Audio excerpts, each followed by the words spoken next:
आज हम पढ़ने जा रहे हैं सबसे पहली क्लास बायोलॉजी की कि व्हाट इज सेल। सेल से हम स्टार्ट करेंगे। तो इस सीरीज में हम फ्रॉम बेसिक टू एडवांस की तरफ हर एक लेक्चर को प्रिसाइज और अथेंटिक इंफॉर्मेशन के साथ हम पढ़ेंगे यहाँ पे। और स्टार्ट करेंगे हम बिल्कुल बेसिक से। What is cell. What is cell. ठीक है। अब इन बायोलॉजिकल वे, बायोलॉजी के अंदर सेल को कैसे डिफाइन किया जाता है, ये सेल क्या चीज होती है। एक होता है हम किसी और चीज को फिजिक्स में सेल को पढ़ते हैं जिसमें बैटरी होती है, जिसमें और चीजें होती हैं, उसको उस वे से डिफाइन किया जाता है। लेकिन इन बायोलॉजी में ये सेल क्या होता है, ठीक है। तो इसमें हम बेसिक से सबसे इम्पॉर्टेंट इंफॉर्मेशन पढ़ेंगे, क्योंकि अगर आपके जहन में कोई गलत इंफॉर्मेशन स्टोर हो जाती है तो उसको स्किप करना या डिलीट करना ज्यादा मुश्किल हो जाता है, बजाय कि वो इंफॉर्मेशन हो ही ना दिमाग में, वो बातें हो ही ना जो गलत हो। ठीक है। तो इसी को हम पढ़ेंगे बिल्कुल पहले। और हर एक बात का, हर एक काम का ये मकसद होता है कि उस चीज को पहले समझा जाए। अगर आप किसी को पहले अपने काम के बारे में इंट्रोडक्शन नहीं देंगे और फिर आगे समझाते जाएंगे तो वो कभी उनकी समझ में नहीं आ सकता। इसीलिए हम अगर सेल बायोलॉजी की बात कर रहे हैं तो सबसे पहले हमें इस सेल को समझना है कि ये सेल चीज क्या है। ठीक है। इसकी शेप कैसी है, इसका साइज कैसा है, ये फंक्शन कैसे करता है, और कौन कौन सी चीजें हैं जो इसके साथ जो इसके लिए इम्पोर्टेंट है और जो इसको एक सेल बनाने में फायदेमंद साबित होती है, यानी एक सेल बनाती है। तो हम सेल की बात करेंगे। इसको दो तरीके से डिफाइन किया जा सकता है, बहुत सारे से, लेकिन चलो दो को हम दो डेफिनेशन को यहाँ पे लेंगे जो बिल्कुल शॉर्टकट डेफिनेशन है और वही काफी है। अगर हम पहली बात करेंगे, cell is fundamental unit of life.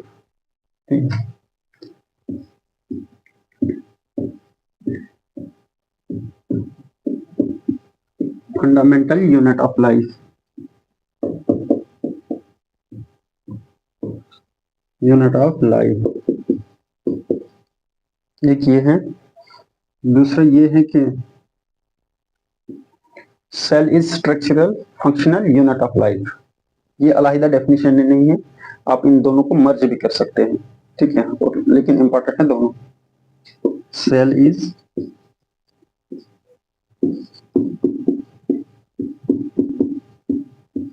Structural functional unit of life.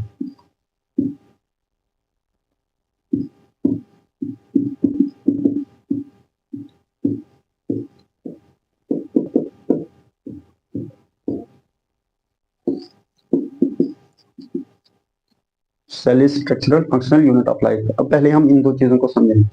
पहले हम देखेंगे ये फंडामेंटल किस चीज को कहते हैं। फंडामेंटल याद रखना, हमेशा एक बुनियादी चीज को कहते हैं जो बुनियादी हैसियत रखती है किसी चीज को बनाने में। मतलब उस चीज के, अगर हमने कोई चीज बनानी होती है ना, सपोज हम मकान बनाते हैं, तो इसका जो फंडामेंटल यूनिट है वो होती है ईंट। अगर ईंट नहीं होगी आपके पास तो आप एक मकान नहीं बना सकते हैं। सेम केस है लिविंग ऑर्गेनिज्म के अंदर, चाहे प्लांट हो, एनिमल हो, या कोई और माइक्रो ऑर्गेनिज्म हो।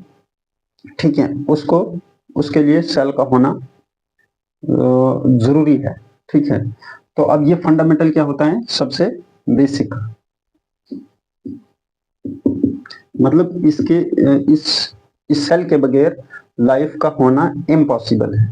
ठीक है। इसलिए इसको कहते हैं फंडामेंटल। आगे हम डिटेल में पढ़ेंगे कि ये चीज क्या है। अब फंडामेंटल है तो ये क्या कर सकते हैं, क्यों ना कि इसका एक खास स्ट्रक्चर है। अब ये सेल क्या है, ये इतना अहम है तो होता कैसा है।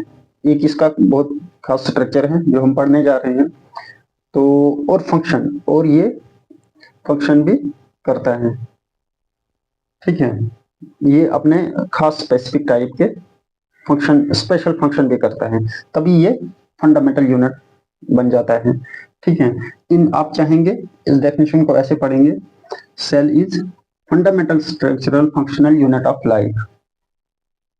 ठीक है, अब इसके अगर हम बात करेंगे कुछ करेक्टरिस्टिक्स कि एक सेल होने के लिए या इस सेल को सेल मानने के लिए क्या क्या इंपॉर्टेंस है, किसको हम सेल कहेंगे, किसको हम नहीं कह सकते सेल।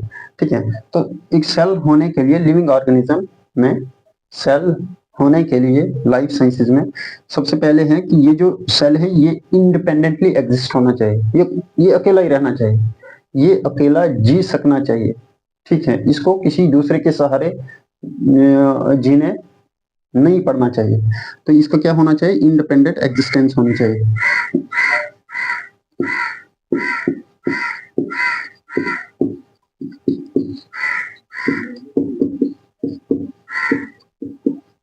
इसका इंडिपेंडेंट एग्जिस्टेंस होना चाहिए। दूसरी बात है कि सेल में ना मेटाबॉलिज्म होने चाहिए, इसके अंदर बहुत सारी चीजें खुद से बननी चाहिए, और जो फालतू चीजें हो, जो वेस्टफुल चीजें हो, उनका ब्रेकडाउन होना चाहिए, वो टूट के डिग्रेड हो जानी चाहिए। तो इसको क्या कहते हैं, मेटाबॉलिज्म।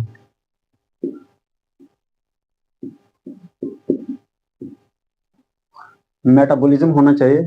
इसके अलावा क्या होना चाहिए, अगर हम तीसरी बात करें, सेल में ना ये डिवाइड करना चाहिए, ये अपने ही जैसा एक दूसरा सेल बनाना चाहिए, या कई हजारों अरबों सेल बनाना चाहिए। ठीक है, तो उसको कहते हैं हम रिप्रोडक्शन।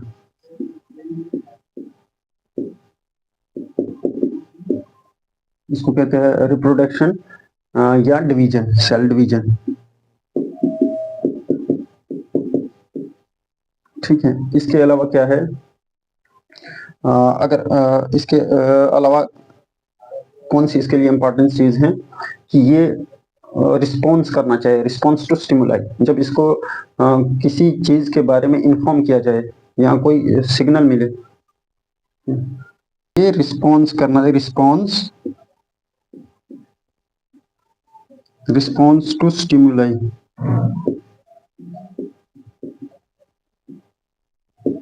ठीक है, रिस्पॉन्स टू स्टिमुलाई मतलब ये क्या करना चाहिए कि इसको जब बाहर से कोई सिग्नल मिले, जैसा सिग्नल मिले वो ये वैसा ही फंक्शन परफॉर्म करना चाहिए। एक और बात है कि ये होमियोस्टेसिस करना चाहिए।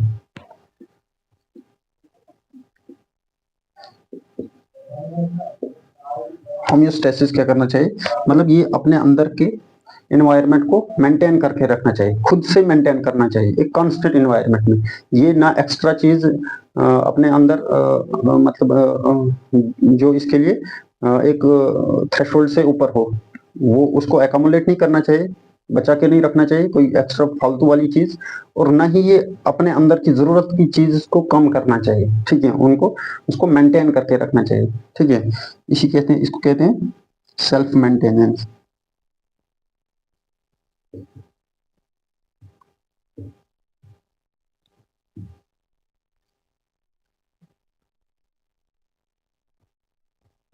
Self maintenance.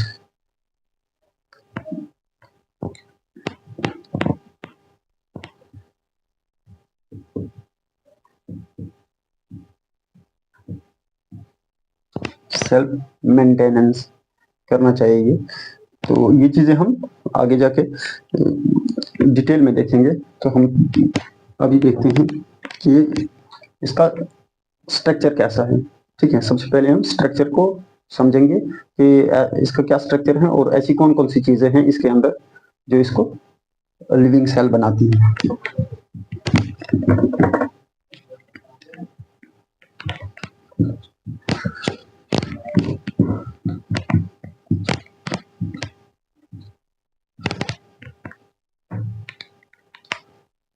Structure of cell.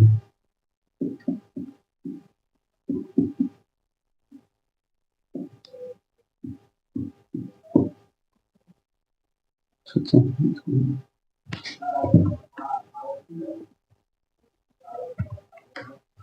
है,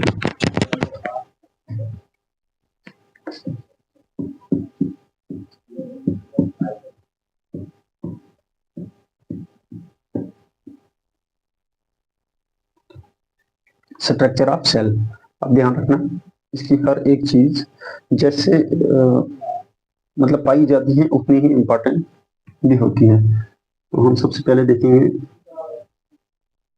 इसकी होती है बाहर से एक लेयर जिसको हम कहते हैं सेल मेम्ब्रेन, ये प्लाज्मा मेम्ब्रेन, ठीक है। इस लेयर को कहते हैं हम प्लाज्मा मेम्ब्रेन। ये लिपिड से बनी होती है और ये बाई लेयर होती है, मतलब 2 लेयर होती है लिपिड्स की।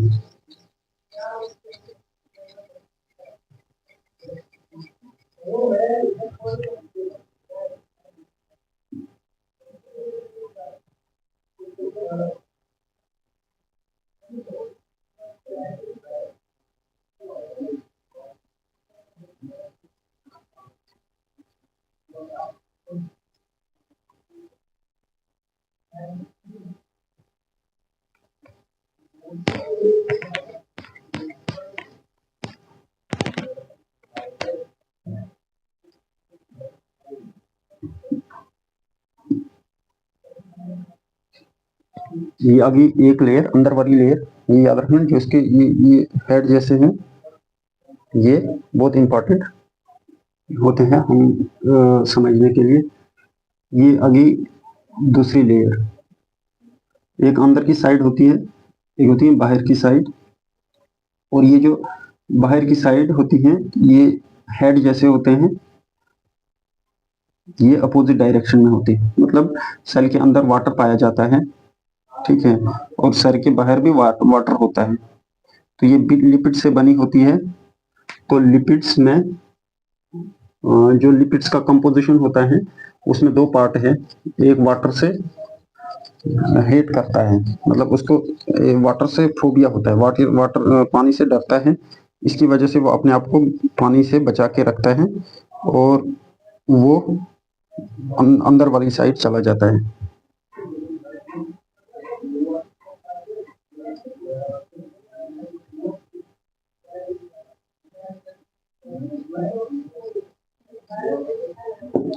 ठीक है, ये आ गया, ये आ गई लिपिड्स लेयर। अब इसके अंदर एक स्ट्रक्चर होता है, इसको कहते हैं न्यूक्लियस, ठीक है, सबसे अंदर,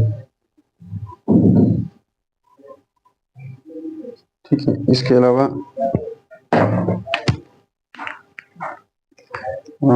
अलावा होता है इसमें एक और स्ट्रक्चर, ये न्यूक्लियस के साथ में होता है।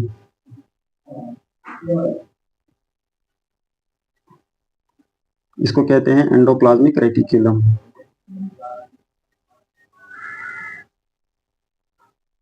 ठीक है। ये आ गया न्यूक्लियस, ये एंडोप्लाज्मिक रेटिकुलम। इन सबको हम 1 बाय 1 डिटेल में पढ़ेंगे। इस न्यूक्लियस के सामने, इस एंडोप्लाज्मिक रेटिकुलम के सामने होता है गोल्गी अपरेटस। ये फंक्शन भी ऐसा करते हैं, साथ में इसीलिए होते हैं। तो आपको समझने की भी ऐसी जरूरत है कि ये इसी तरीके के होता है। ये 2-3 किस्म के होते हैं, सिस, मेडिन और ट्रांस, ठीक है। ट्रांस में ये वेसिकल अंदर से लेता है, बाहर प्लाज्मा मेम्ब्रेन को दे देता है, ठीक है। तो ये इसको देता है, ये यहाँ से वेसिकल चलाते हैं, ठीक है। ये ऐसे भी हो सकता है, ठीक है।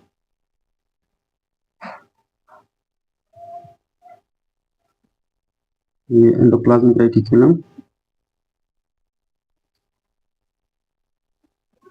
ठीक है, इस तरीके से भी हो सकता है। इसके अलावा होता है, इसको कहते हैं राइबोसोम, ठीक है। हम सिर्फ सिंगल मॉडल टाइप स्ट्रक्चर बनाएंगे कि इसके अंदर क्या क्या चीज होती है, फिर इनको समझना हम आगे के लेक्चर्स में शुरू करेंगे। ये होता है। इसके अलावा होता है एक चीज होती है जिसको कहा जाता है, ये powerhouse of the cell, cell का पावर हाउस, ये है माइटोकॉन्ड्रिया, ठीक है। इसको बॉस ऑफ द सेल कहा जाता है न्यूक्लियस को, ठीक है। अगर हम प्लांट सेल की बात करेंगे तो वो क्या करते हैं, वो फोटोसिंथेसिस करते हैं। तो उनमें क्या होता है, उनमें ये क्लोरोप्लास्ट होता है।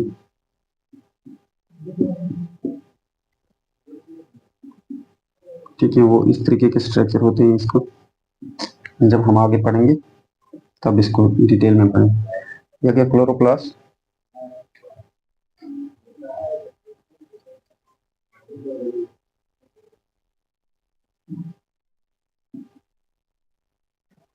ठीक है। इसके अलावा होता है इसमें पेरोक्सीसोम। ठीक है, ये क्या करता है, ये O2 को यूज करता है और डिटॉक्सिफिकेशन करता है। ठीक है, ऑक्सीडेटिव रिएक्शन करता है। ये डबल मेम्ब्रेनस होता है, एसिडिक होता है। ये होता है क्लोरोप्लास्ट, ये होता है पेरोक्सीसोम। ये क्या करता है, जो भी ऑक्सीडेटिव रिएक्शन होती है जिनमें ऑक्सीजन यूज होती है, ठीक है, आगे हम पढ़ेंगे तो वो इसमें परफॉर्म होंगी। ये होता है लाइसोसोम, ये सब चीजें डिग्रेड कराता है। डिग्रेड करने के लिए जो भी सेल के लिए वेस्टफुल चीजें होगी वो इसमें जाके, क्योंकि इसमें एसिडिक पीएच होता है, वो उनको ब्रेक डाउन कर देते हैं। ठीक है, इसके अलावा क्या होता है, अगर हम इस ये समझो वेसिकल्स होते हैं। ठीक है, इनको ऐसे लिखेंगे हम क्योंकि ये इस साइड के लिए भी हो सकते हैं। ठीक है, और ये बहुत सारी यहाँ पे भी हो सकते हैं। ये सिर्फ एक एक दो दो नहीं, बल्कि ये थाउजेंड्स हंड्रेड्स में ये पाए जाते हैं। ठीक है, ये वाले इनको कहते हैं सेल ऑर्गेनेली। तो कहते हैं सेल ऑर्गेनेली। तो इसकी कहते हैं इसके बाद जिस एरिया में ये हैं, जिस एरिया के अंदर ये पाए जाते हैं, इसको कहते हैं साइटोप्लाज्म। ठीक है, साइटोप्लाज्म।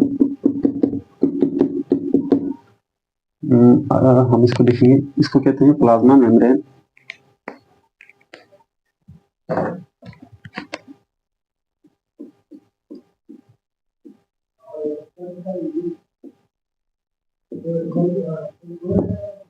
इसको कहते हैं प्लाज्मा मेम्ब्रेन, इसको कहते हैं गोल्गी अपरेटस, या इसको कहते हैं vesicle. CLES, vesicles.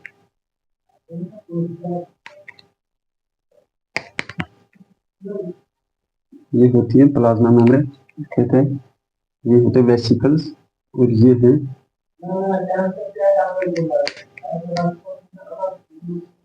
Golgi, Golgi apparatus. इसको गोल्गी अपरेटस कहते हैं। इसको कहते हैं एंडोप्लाज्मिक रेटिक्यूलम।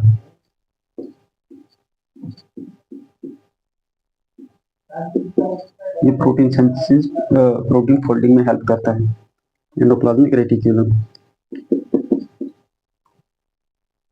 ठीक है, इसको कहते हैं राइबोसोम।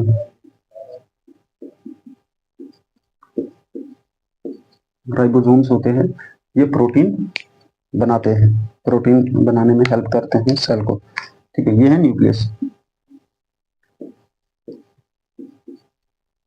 NUCLEUS। ठीक है, ये है न्यूक्लियस। इसके अंदर होता है एक खास किस्म की स्पेशल टाइप मटेरियल, जिसको कहते हैं हम जेनेटिक मटेरियल। मतलब जेनेटिक मटेरियल इस न्यूक्लियस के अंदर होता है। ये क्या है, ये है क्रोमोसोम। क्रोमोसोम क्या होता है, जब डीएनए पैक होता है, जिसको हम जेनेटिक मटेरियल कहते हैं। तो जब डीएनए पैक होता है तो वो क्रोमोसोम की शेप ले लेता है। तो इस क्रोमोसोम के अंदर क्या होता है, डीएनए होता है। ठीक है, ठीक है, ये है डीएनए इसके अंदर, इस न्यूक्लियस के अंदर। ये है, इसको कहते हैं powerhouse of the cell. हम पढ़ेंगे कि इतनी क्या खूबियां हैं इनमें। किसी को बॉस कहते हैं, किसी को पावर हाउस कहते हैं, ये आगे पढ़ेंगे। माइटोकॉन्ड्रिया, इसको कहते हैं माइटोकॉन्ड्रिया।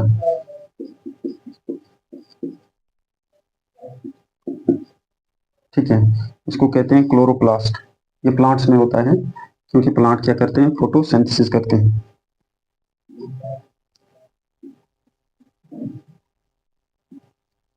ठीक है, इसको कहते हैं पीरोक्सिसोम। ये डिटॉक्सिफिकेशन करता है, फ्री रेडिकल बनते हैं और बहुत सारी ऑक्सीडेटिव रिएक्शन होती है, तो उनको ये बनाता है, पीरोक्सिसोम।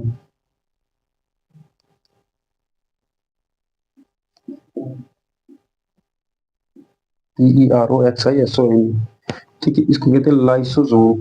ये क्या करता है, जितना भी वेस्टफुल मटेरियल होता है डीएनए के अंदर, ये इसको डिग्रेड कर देता है।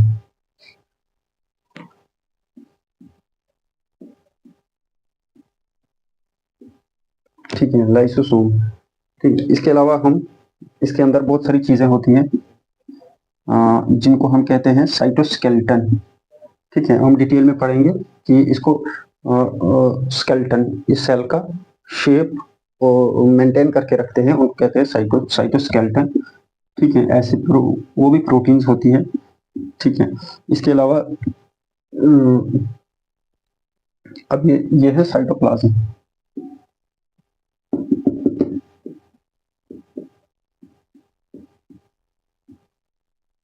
साइटोप्लाज्म, इसमें सबसे ज्यादा क्या होता है, वाटर कंटेंट। सब ये पानी का बना होता है, तकरीबन 80% वाटर होता है। ये समझो सब क्या है, पानी है। इसके अलावा भी बहुत सारी चीजें होती है सेल के अंदर, और ये जेली टाइप होता है। फ्लूइड हम कहते हैं, जैसे फ्लूइड एक होती है, फ्लूइड होती है हमारे पास, ना पानी और ना वो सख्त होता है, तो जेली टाइप। ठीक है, अब ये पूरा पानी, इतना पानी, और इसके अलावा बहुत सारी चीजें इसमें होती हैं, जैसे यहाँ से हम देखेंगे, इसमें ग्लूकोज होता है। ठीक है, इसमें अमाइनो एसिड्स होते हैं। ठीक है, ये समझो अमाइनो एसिड्स हैं। ठीक है, इसके अलावा इसमें प्रोटीन्स होती हैं।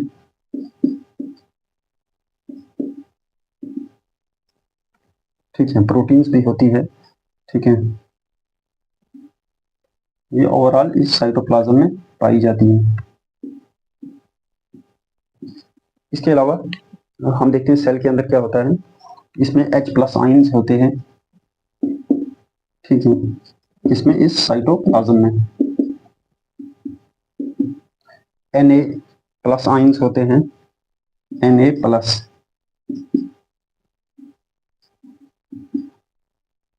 ठीक है, Na+, प्लस होता है K+। और ये याद रखना, सेल के अंदर Na+ कम होता है,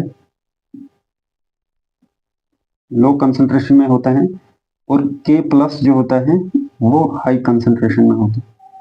सेल के अंदर Na+ कम होता है, इसलिए हमने एरो नीचे के लिए दिया, और ये K+ ज्यादा होता है। इसके अलावा क्लोराइड आयन होते हैं, Cl।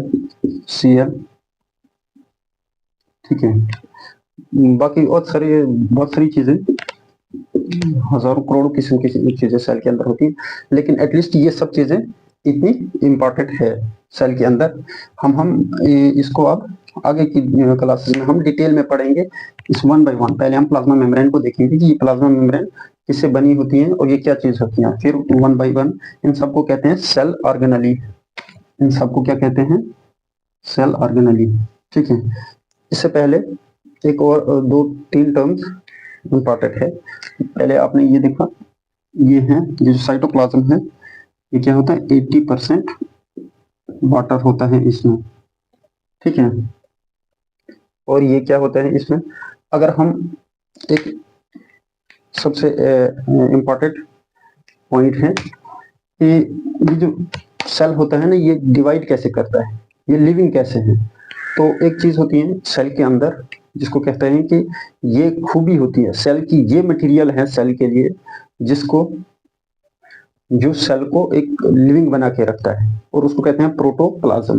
प्रोटोप्लाज्म वो मटेरियल है जो सेल को सरवाइव होने के लिए सबसे सबसे सबसे इंपॉर्टेंट है, और वही चीज जो है जो सेल को क्या करती है, लिविंग रखती है, और वो सेल को डिवाइड भी करती है। जब सेल डिवाइड होता है तो वो प्रोटोप्लाज्म क्या करता है, वो खुद का जितना मटेरियल डबल कर देता है, ठीक है। तो तभी एक सेल अपने से अपने ही जैसा दूसरा सेल बनाता है, क्योंकि ये खूबी होती है इस प्रोटोप्लाज्म के अंदर जो इस सेल को डिवाइड होने में हेल्प करता है, मतलब अपने आप को डुप्लीकेट कर देता है, अपनी हर चीज को दुगना कर देता है, ताकि जो दूसरा सेल हो वो भी उसी के तरीके का बन जाए और वैसा ही फंक्शन कर सके। तो हम देखिए प्रोटोप्लाज्म, ये प्रोटोप्लाज्म क्या होता है यही पे पढ़ लेंगे।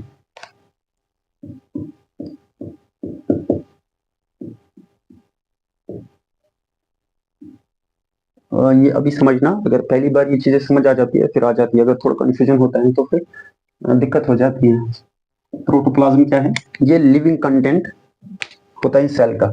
जितना भी चीज ये इस प्लाज्मा मेम्ब्रेन, सेल मेम्ब्रेन के अंदर जितनी भी ये चीज देखेंगे, ये मटेरियल देखा, इसको कहते हैं प्रोटोप्लाज्म, ठीक है। और ये सब लिविंग कंटेंट है सेल का। इस सेल मेम्ब्रेन के अंदर जितना मटेरियल है उसको कहते हैं living content of cell, living content of the cell, और उसी को कहते हैं प्रोटोप्लाज्म भी।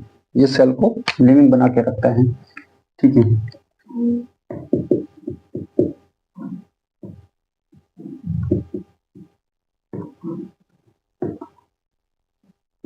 एक सेल का लिविंग कंटेंट जो होता है उसको प्रोटोप्लाज्म कहते हैं। और इसमें क्या होता है, देखो इसमें ये है साइटोप्लाज्म, ये सेल ऑर्गेनेल भी, ठीक है। ये जिनको हमने पढ़ा कि ये चीजें हैं, इनको कहते हैं सेल ऑर्गेनेल। प्लस ये क्या है, न्यूक्लियस, न्यूक्लियस भी एक सेल ऑर्गेनेल है। तो ये सब मटेरियल इसमें आ जाता है। इसमें क्या क्या आता है, साइटोप्लाज्म,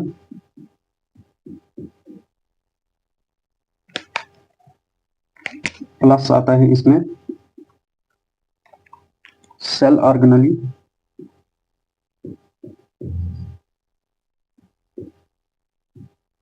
और प्लस आता है इसमें nucleoplasm.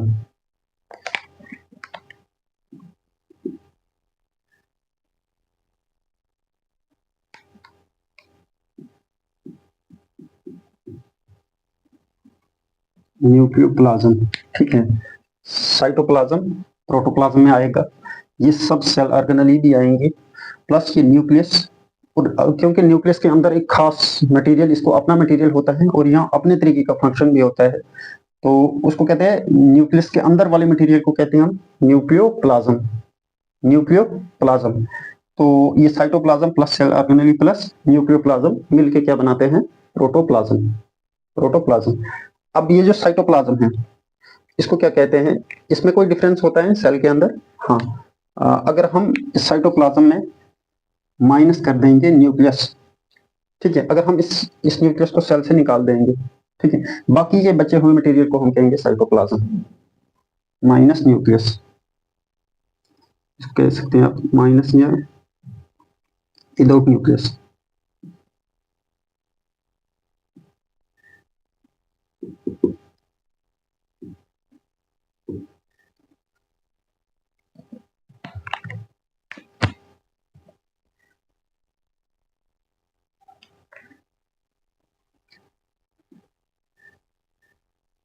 Cell without nucleus,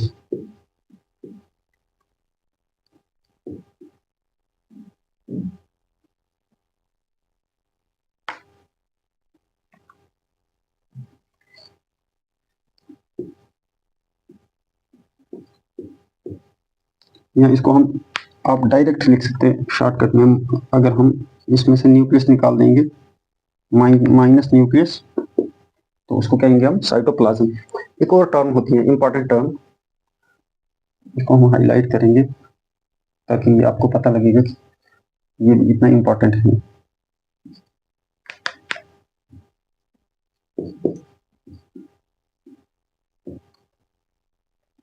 यही बेसिक टर्म होती है जो हमें पूरा कंसेप्ट होने के बावजूद कहीं क्वेश्चन मतलब गलत करवा देती है, या हमारा क्वेश्चन नहीं निकल पाता है, ठीक है। एक होता है साइटोसोल, साइटोसोल आप सब पढ़ेंगे तो टीचर्स आपको बोलेंगे साइटोसोल, कभी साइटोप्लाज्म का यूज करेंगे वर्ड, कभी साइटोसोल का। तो बहुत सारे बच्चों को इसका डिफरेंस पता नहीं होता है, साइटोसोल क्या होता है। ठीक है, साइटोसोल क्या होता है, अगर आप इस सेल में से न्यूक्लियस भी निकाल देंगे और ये सभी सेल ऑर्गेनेली निकाल देंगे, तो बाकी के बचे हुए चीज को हम आप कहेंगे साइटोसोल। मतलब ये जेली जितना, ये जो जेली और इसमें ऑर्गेनिक और इनऑर्गेनिक आयन जो होंगे, तो वो सब मिलके वो साइटोसोल बनाएंगे, तो उसको कहेंगे हम साइटोसोल। ठीक है, cell organelle minus minus cell organelle and minus nucleus. ठीक है,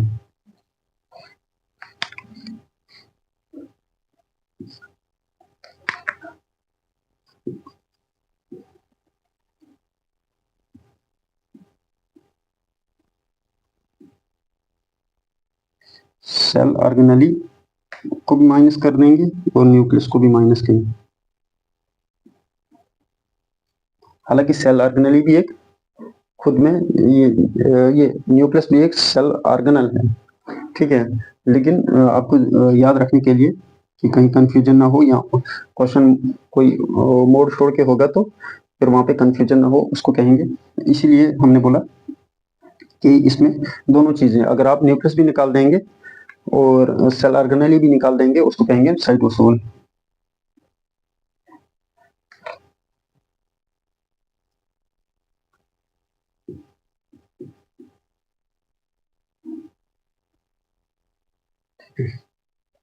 ठीक है, तो अच्छा ये बात याद रखना, इसके ये जो प्लाज्मा मेम्ब्रेन होती है, इसमें अंदर की तरह टेल टेल जैसी होती है, इन हर एक हेड के साथ दो टेल होती है। ठीक है, सॉरी इसको पहले हम मैंने नहीं दिया।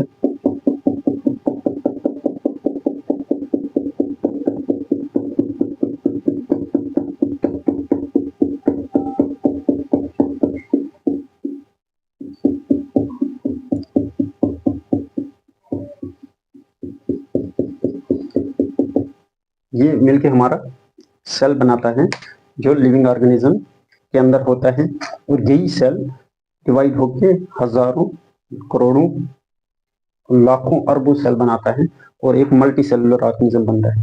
तो ये है हमारा बेसिक सेल का स्ट्रक्चर। अब हम वन बाय वन इसको आगे डिटेल में पढ़ेंगे कि इसकी ये कौन सी चीज क्या फंक्शन करती है। ठीक है, हमने पहले सेल का स्ट्रक्चर देखा, अब इनका स्ट्रक्चर हम डिटेल में देखेंगे हर एक का और उसका फंक्शन। ठीक है।